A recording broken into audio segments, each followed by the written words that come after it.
کا ٹائٹل کسے دیا گیا؟ ابراہیم علیہ السلام کو، اور دوسری طرف آقا علیہ الصلوۃ والسلام کی کو امت کو، حضور کی پیروکاروں کو، حضور کو ماننے والوں کو، آقا علیہ الصلوۃ والسلام کی رسالت اور نبوت کو قبول کرنے والوں کو کیا کہا گیا؟ ادھر جد انبیاء کو لفظ امت دیا گیا، ادھر آقا علیہ الصلوۃ والسلام کی ہدایت پر، آپ کی نبوت اور رسالت پر عمل پیرا ہونے والوں کو بھی لفظ امت دیا گیا۔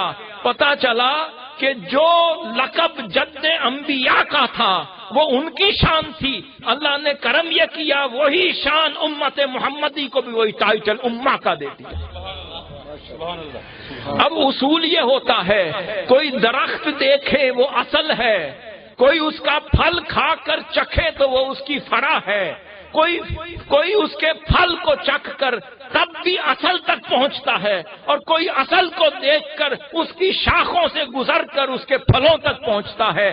آپ پھل کھائیں تو تب بھی اصل کا ذائقہ ملتا ہے، اصل کھائیں تو پھل کا ذائقہ ملتا ہے، پھل کھا کر اصل تک پہنچتے ہیں اور اصل تک پہنچ کر پھلوں تک پہنچا جاتا ہے۔ تو پتہ چلا اللہ رب العزت نے یہ شان صرف امت محمدی صلی اللہ علیہ وسلم کے لیے عطا کر دی۔ عیسیٰ علیہ السلام کے ماننے والوں کو حواریون کہا، امت نہیں کہا، باقی ماننے والوں کو کچھ اور قوم کہا، امت نہیں کہا، مگر قرآن مجید میں 47 دفعہ صرف لفظ امت آیا ہے۔ بتا دیا اے میرے محبوب، جو شان اگر 47 دفعہ میں شانیں لکھ کر ابراہیم علیہ السلام کی ذات میں جمع کر دوں، وہ ساری ذاتیں، وہ ساری شانیں، وہ خصلتیں اگر کہیں جمع ہوتے ہوئے دیکھنا چاہتے ہو محبوب، آپ کی امت میں جمع کر دوں۔ ادھر بڑے کینوس میں دیکھیں تو ابراہیم علیہ السلام نظر آتے ہیں، اور اگر بکھڑے ہوئے دیکھیں، مجتمع دیکھیں تو حضور کی امت نظر آتی ہے۔ فرمایا حضور علیہ میرے محبوب آپ کی امت کے اندر میں یہ ساری خصلتیں رکھ رہا ہوں۔ اب حضور صلی اللہ علیہ وسلم کی امت کی شان کیا ہے؟ جو امت کی شان ابراہیم علیہ السلام کو عطا کی وہ جد امجد ہو گئے۔ اگر کوئی شان ذہن میں رکھ لیں، جد میں ہو تو دوسری تیسری لڑی میں اور مضبوط ہوتی چلی جاتی ہے۔ جو خصلتیں جد میں ہوں وہ بعض اوقات بیٹے کو ملتی ہیں، بعض اوقات بیٹے کے بیٹے کو ملتی ہیں۔ یہ جینیٹک سائنس کا پروسیس ہوتا ہے، یہ ڈی این اے مضبوط ہوتا چلا جاتا ہے۔ پہلی نسل میں ایک حد تک پہنچا، دوسری نسل میں زیادہ پہنچتا ہے، تیسری میں اور زیادہ پہنچتا ہے۔ نسلیں بڑھتی چلی جائیں، وہ ڈی این اے کمزور نہیں، مضبوط ہوتا چلا جاتا ہے۔ بعض اوقات 10 لڑی کے بعد وہ من و ان ہو بہو اپنا جد امجد کوئی نظر آ رہا ہوتا ہے۔ فرمایا میرے محبوب میں نے شانیں تو بہت دی، ہر نبی کو تیری شان دی اور ہر نبی کو تیری شان سے نوازا اور تیری شان کی جھلک ہر نبی کو دی، مگر اب میں ایک جد انبیاء کی جھلک تیری امت کو دے رہا ہوں۔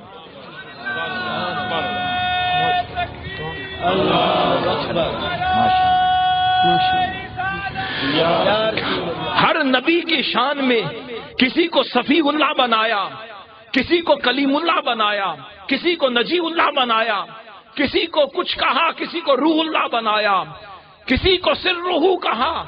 یہ ساری شانیں، کسی کو جمیل بنایا، کسی کو حسین بنایا، کسی کو یکتا بنایا، مگر محبوب ساری شانیں تیری ذات میں شامل کر دیں۔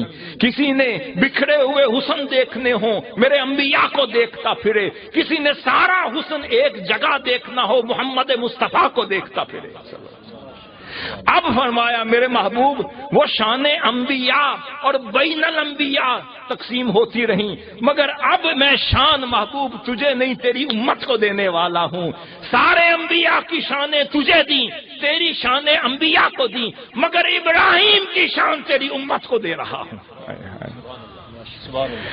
اب فرمایا آگے سنیے، اب حضور صلی اللہ علیہ وسلم کی امت میں کسی کو قانت بنا دیا، کسی کو معتدل بنا دیا، کسی کو شجاعت کا پیکر بنا دیا، تو علی مرتضیٰ بن گئے علیہ السلام. کسی کو میانہ روی کا پیکر بنا دیا، ابو بکر صدیق بن گئے. کسی کو اعتدال پر چلنے والا بنا دیا، صدیق اکبر ہو گئے. کسی کو حق کے سامنے شرک سے منحرف ہونے والا بنا دیا، فاروق اعظم ہو گئے. کسی کے اندر حیا زیادہ پیدا کر دیا، عثمان غنی ہو گئے. کسی کے اندر وقار پیدا کر دیا تو عبداللہ بن مسعود ہو گئے. کسی کے اندر فراست اور حکمت بڑھ دی تو پھر معاذ بن جبل ہو گئے. کسی کو عاشق بنا دیا، بلال ہو گئے. کسی کو غلام بنا دیا، اویس کرنی ہو گئے. کسی کو خادم بنا دیا، انس بن مالک ہو گئے. کسی کو قاری بنا دیا، مصعب بن عمیر ہو گئے. کسی کو حضور کا عاشق بنا دیا، اویس کرنی ہو گئے. یہ سب فیض محبوب وہیں سے چل رہا ہے. مگر سمجھ لیں اور قانون کیا ہے ڈی این اے کا، کہ جب یہ ڈی این اے بڑھتا ہے، کبھی کبھی بڑھتے بڑھتے 20 لڑیاں گزر جاتی ہیں، 30 لڑیاں گزر جاتی ہے. کسی میں امت کا فیض تنہا ملتا ہے اور کبھی کبھی امت کا فیض میں جامعیت میں رکھ دیتا ہوں. اب دیکھیں فرمایا ہاں سب کو عقل الگ الگ فیض دے رہا ہوں، مگر جب حسنین کریمین علیہم السلام کی باری آئی، یا رسول اللہ کامل تو آپ ہیں، آپ کے علاوہ کوئی کمال پا نہیں سکتا. تو حسن تنہا کمال تک تو آدھا کمال حسن کو دے دیا، آدھا حسین کو دے دیا. اگر کمال مصطفیٰ دیکھنا ہے، حسن حسین کو اکٹھا دیکھ لو تو کمال نظر آئے گا. اس کے بعد وہ کمال جمال چلتا رہا. پھر کہیں پر پھر امت، پھر رستے بھی ملتے رہے، منہاج بھی ملتے رہے. آخر صلی اللہ علیہ وسلم سے پوچھا گیا یا رسول اللہ نبوت کے بعد کیا ہوگا، آپ کے بعد نبی کون آئے گا؟ آپ نے فرمایا لا نبی من بعدی، میرے بعد تو نبی نہیں آئے گا. یا رسول اللہ یہ ابراہیم علیہ السلام کا امتن قانتن والا فیض آگے چلے گا کیسے؟ فرمایا اب نبی نہیں ہوگا، ولی ہوگا. اب نبوت کا سلسلہ تو نہیں ہوگا، مجددین کا ہوگا. اب کون ہوگا؟ اب مجدد عصر پیدا ہوتا رہے گا.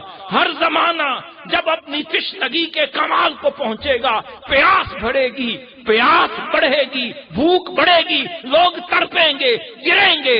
جب صدی ختم ہوگی، ختم ہونے سے پہلے اگلے صدی کا شاہ سوار عطا کر دیا جائے گا. یہ سلسلہ شروع ہو گیا. سلسلہ اس لیے ختم نہیں ہوا. پہلی صدی میں کسی نے کہا میں امت کسی ذات میں دیکھوں. پہلی صدی والوں نے سوچا کہ لفظ امت میں کسی ذات میں دیکھوں تو کسی کو حضرت سعید بن مسیب 105 ہجری میں نظر آ گئے. کسی نے سوچا کہ میں لفظ امت کی کوئی جھلک کسی کی ذات میں دیکھوں، کسی کو حسن البصری 110 ہجری میں نظر آ گئے. کسی نے سوچا لفظ امت میں کوئی قناعت دیکھوں، کوئی علم دیکھوں، حلیمیت دیکھوں، اعتدال پسندی دیکھوں، پھر جامعیت دیکھوں، معلم الانسانیت ہونا دیکھوں. تو پھر وہ کمال امام ابن شہاب زہری کو 124 ہجری میں نظر آ گیا. کسی نے سوچا میں کوئی وہی رمق، وہی جھلک اور وہی رعنائی دیکھوں تو وہ فیض امت 175 ہجری میں امام لیث بن سعد میں نظر آ گیا. کسی نے کہا وہ فیض آگے امت کا کہیں جھلکتا ہوا دیکھوں تو 169 میں پھر امام مالک نظر آ گئے. کسی نے سوچا وہ فیض دیکھوں تو 181 میں عبداللہ بن مبارک آ گئے. کسی نے کہا وہی امت کی جھلک کہیں اور دیکھوں تو پھر 241 میں امام احمد بن حنبل ہجری میں نظر آ گئے. کسی نے سوچا پھر وہی فیض آگے چلے کہیں دیکھوں تو 256 میں امام محمد بن اسماعیل بخاری نظر آ گئے. کہیں پہ علمیت نظر آ رہی ہے، میرے ساتھ چلتے رہیں. کہیں پہ فقہیت نظر آ رہی ہے، کہیں پہ تصوف کا ید اولا ملا ہے، کہیں پہ روحانیت ملی ہے، کہیں پہ عجز ملا ہے، کہیں پہ اخلاق ملا ہے، کہیں پہ رواداری ملی ہے، کہیں پہ نظام ملا ہے اور کہیں پہ عدل ملا ہے. پھر آگے کسی نے کہا کہیں احادیث کا رنگ دیکھوں تو امام بخاری نظر آ گئے، امام ترمذی نظر آ گئے، امام ابو الحسن اشعری کی شکل میں. پھر عقائد کا جوہر دیکھوں تو عقیدہ نظر آ گیا، کیونکہ امتن میں توحید کی فکر بھی تھی، توحید کی عبادت بھی تھی، تو توحید کو اور عقیدے کو بچانے والے پھر امام ابو الحسن اشعری 324 ہجری میں نظر آ گئے۔ پھر اس کے بعد امام ابن عبد البر 463 میں نظر آ گئے، امام الحرمین الجمینی 475 میں نظر آ گئے، پھر امام عبداللہ الانصاری پھر 481 میں نظر آ گئے۔ پھر آگے فلسفہ بھی بڑھ گیا، لوگوں کے اعتراضات بھی بڑھتے چلے گئے، اسلام ترقی کر رہا تھا، لوگوں کے ذہنوں کو ترقی مل رہی تھی، تشویش پیدا ہو رہی تھی، ان کو بچانے کے لیے اس صدی کے مجدد امام غزالی آ گئے۔ پھر آگے 561 میں شیخ عبد القادر جیلانی آ گئے، پھر کوئی جھلک ان میں نظر آئی، کچھ عبد الرحمن الجوزی میں نظر آئی، کوئی شہاب الدین سہروردی میں نظر آئی، کوئی تقی الدین سبکی میں نظر آئی، کوئی جلال الدین سیوطی میں نظر آئی، کوئی مجدد الفسانی میں نظر آئی، کوئی شاہ ولی اللہ میں نظر آئی، کوئی امام شوکانی میں نظر آئی، کوئی اعلیٰ حضرت میں نظر آئی، یہاں تک کہ یہ صدی آ گئی۔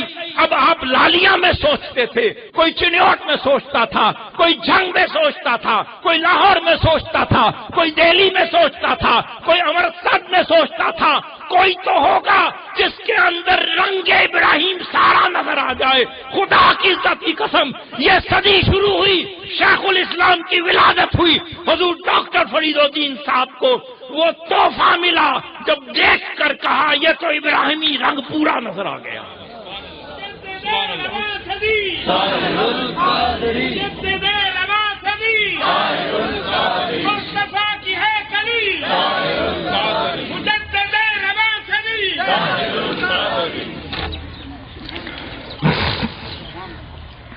اب آگے میں آپ کو ایک واقعے کی طرف لے کر چل رہا ہوں۔ یہ تقریباً بات پرانی ہے مگر اتنی بھی پرانی نہیں، 1966 کی بات ہے۔ کب کی؟ 1966 کی بات ہے کہ حضرت خواجہ قمر الدین